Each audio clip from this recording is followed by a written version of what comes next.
In his book, How to Hear God, our friend Pete Greig writes, hearing God is about moving from talking about God, at God, or even to God, to talking with God.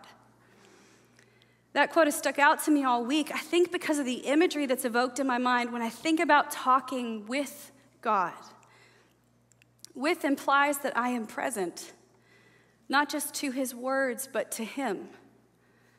With implies a conversation, a back and forth between two people, not just an exchange of words, but of presence and engagement within myself. With is this invitation to embrace God's voice, to embrace Jesus, the Word, wholly and without my own limits. With means that if I want to hear God's voice, then I can't reduce what he has said to the things I agree with or feel comfortable with. And it also means that I can't divorce the words being spoken from the one who is saying it.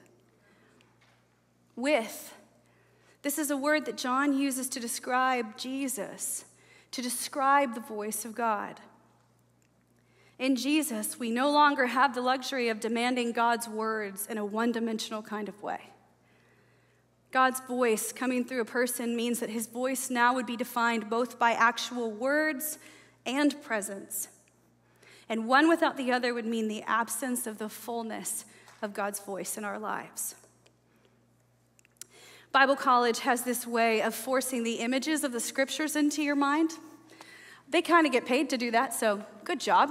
But I remember a season where that was profound for me. I remember sitting in a class on the Gospels, the story of Jesus' life, and being struck by how personal he was. This happened during the semester I was trying to keep God at bay, so the timing couldn't have been more wonderful. Despite my best efforts, I regularly found my mind wandering back to the stories, like the woman who washed Jesus' feet with her tears, or the bleeding woman who Jesus saw in a crowd and she reached for him, or Zacchaeus who crawled in a tree to see someone who would have ordinarily rejected and despised him and yet decided to eat with him at his own dinner table. I couldn't stop thinking about how Jesus not only spoke words that healed and dignified and liberated every person he met, but how he never did so without coming close to them, being present to them. And that compounding reality seemed to have changed their lives. It's one thing to speak something to someone.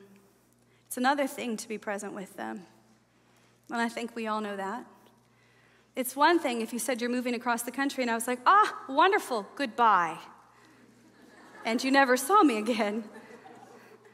Then it is for me to say goodbye in your presence on that moving day.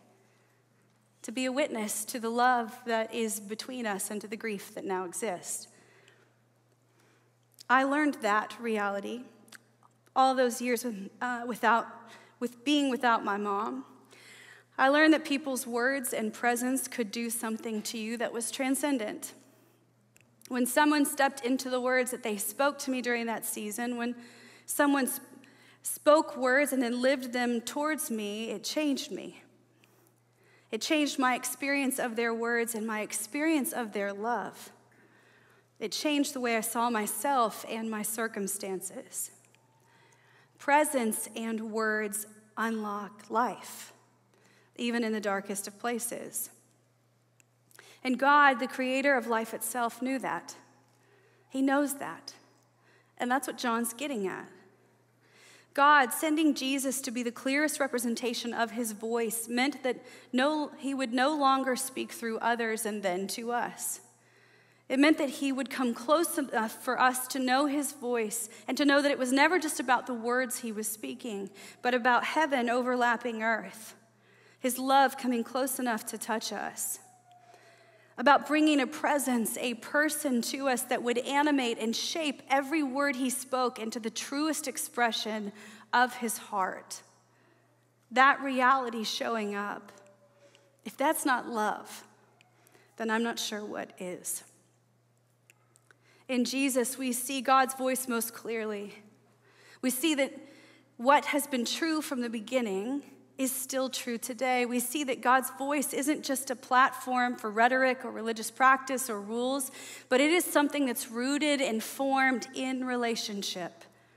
From a dynamic word and presence, God's voice in the container of relationship, there's power in that.